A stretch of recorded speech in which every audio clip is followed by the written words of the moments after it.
ये कहानी है एक बाप बेटे की जो स्कूटर पर कहीं पर जा रहे होते हैं। तभी जो बाप होता है उसकी नजर पड़ती है रोड के साइड में कुछ लड़कों के ऊपर जो कि कीचड़ में कुछ ढूंढ रहे होते हैं। तो अपना स्कूटर वहां पर रोकते हैं और जाकर के उनसे पूछते हैं कि बेटे क्या ढूंढ रहे हो यहाँ पर। तो उनमें से एक बोलता है कि आपको दिख नहीं रहा है कि ये सामने सोने का फल है, हम उसको पाने की कोशिश कर रहे हैं। उसकी ये बात सुनते ही पिता का ध्यान जाता है उस सोने की फल की तरफ जो चमक रहा होता है।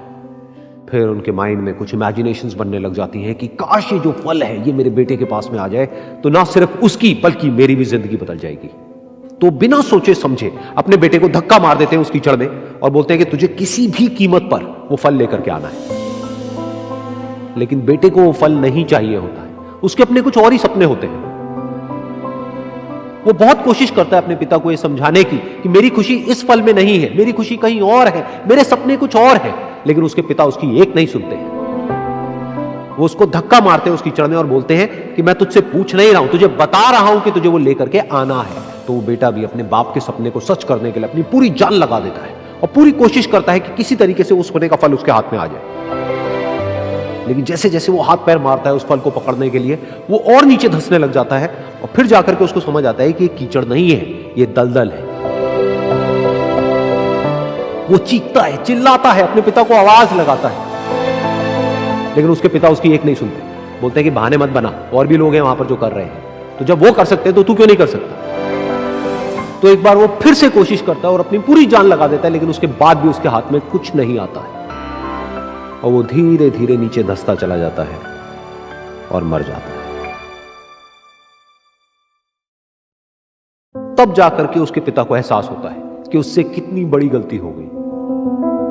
वो वहीं बैठ करके रो रहा होता है, चीख रहा होता है, चिल्ला रहा होता है। तभी वहां पर एक साधु आता है और वो साधु उस आदमी से पूछता है कि तुम क्यों रो रहे हो। फिर वो आदमी उस सोने के फल की तरफ इशारा करते हुए उस साधु को अपनी पूरी बात बताता है और बोलता है कि इसमें मेरी क्या गलती है, मैंने तो जो कुछ भी किया अपने बेटे की खुशी के लिए किया। तो वो साधु उस फल को ध्यान से देखता है और उस आदमी को कहता है, जिस सोने के फल की वजह से तुमने अपने बेटे को गवा दिया, कम से कम एक बार ध्यान से उसकी तरफ देखा तो होता कि वहां पर कोई फल है भी या नहीं। ये सुन करके उस आदमी को गुस्सा आया और उसने कहा कि सामने तो दिख रहा है फल, आपको नहीं दिख रहा क्या। तब वो साधु उस कीचड़ के ऊपर एक पेड़ होता है जिसकी तरफ इशारा करते हैं और बोलते हैं कि वो जिसे तुम देख रहे हो वो उस फल की परछाई है, असली फल वहां पर उस पेड़ के ऊपर है।